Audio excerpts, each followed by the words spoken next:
안녕하세요. 히스토밤입니다. 지금 여러분의 책상 위에 놓인 성경. 우리는 이것을 1.1획도 변함없는 신의 말씀이라 믿거나 혹은 인류 최고의 고전이라 부릅니다. 하지만 여러분, 지금 우리가 읽는 성경은 수천 년 전 존재했던 수많은 기록 중 철저하게 선택된 이야기들의 모음집이라는 사실을 알고 계십니까?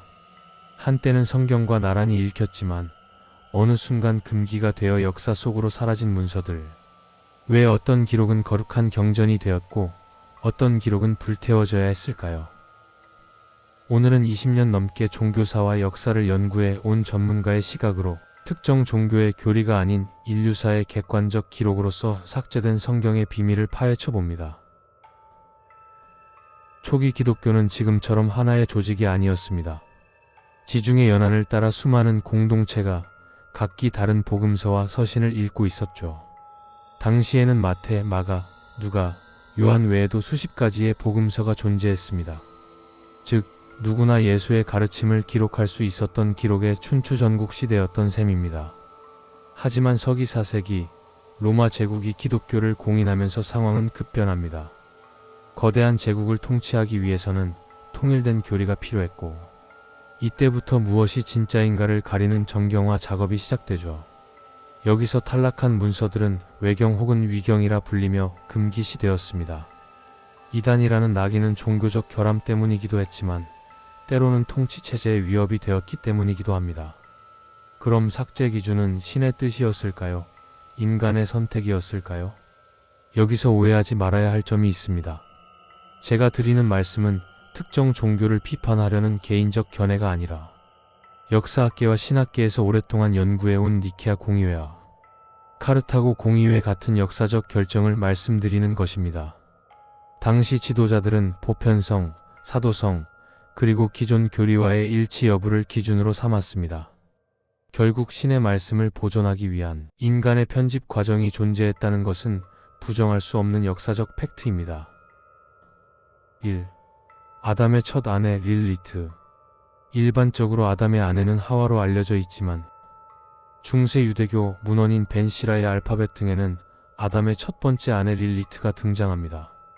릴리트는 아담과의 관계에서 평등을 주장하며 에덴을 스스로 떠난 인물로 묘사됩니다.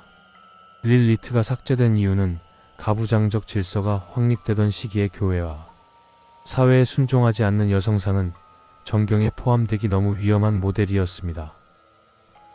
결국 그녀는 아이들을 해치는 밤의 마녀로 격하되어 성경에서 지워졌습니다. 2. 네피림의 기원 에녹서.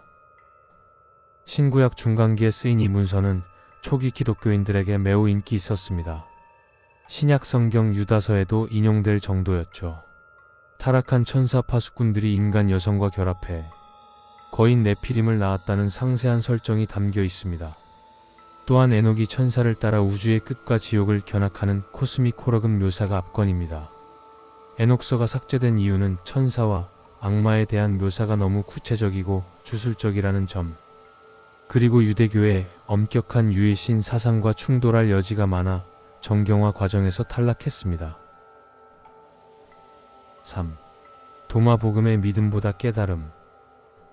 1945년 이집트 나캄마디에서 발견된 이 문서는 현대 신학계를 뒤흔들었습니다.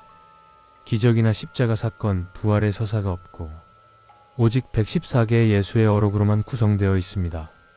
핵심 메시지는 하나님의 나라는 너희 안에 있다. 내 안의 빛을 보라는 것입니다.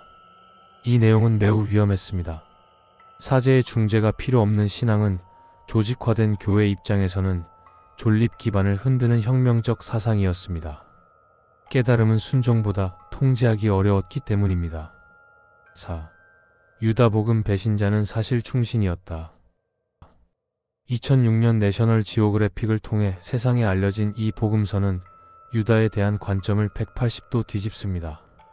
일부 외경에서 부활은 육체가 살아나는 것이 아닌 무지로부터의 깨어남이었습니다. 하지만 로마 제국의 시민들에게 전파하기에는 죽음을 이긴 육체적 부활이라는 명확하고 가시적인 승리의 서사가 훨씬 강력한 전도 도구였습니다. 유다의 배신 역시 필연적인 악력으로 남겨두는 것이 구원 드라마의 완성도를 높였죠. 5. 예수의 어린 시절 소년 예수의 통제 불능한 신성. 정경 성경에는 예수의 12세부터 30세 사이 기록이 비어 있습니다. 하지만 외경에는 이 시기에 무서운 기록들이 존재합니다. 어린 예수가 진흙으로 새를 만들어 생명을 불어넣는 기적을 행하기도 하지만 자신과 부딪힌 아이를 말 한마디로 죽게 만들거나 선생님을 꾸짖는 등 통제되지 않는 강력한 신성을 가진 소년으로 묘사됩니다.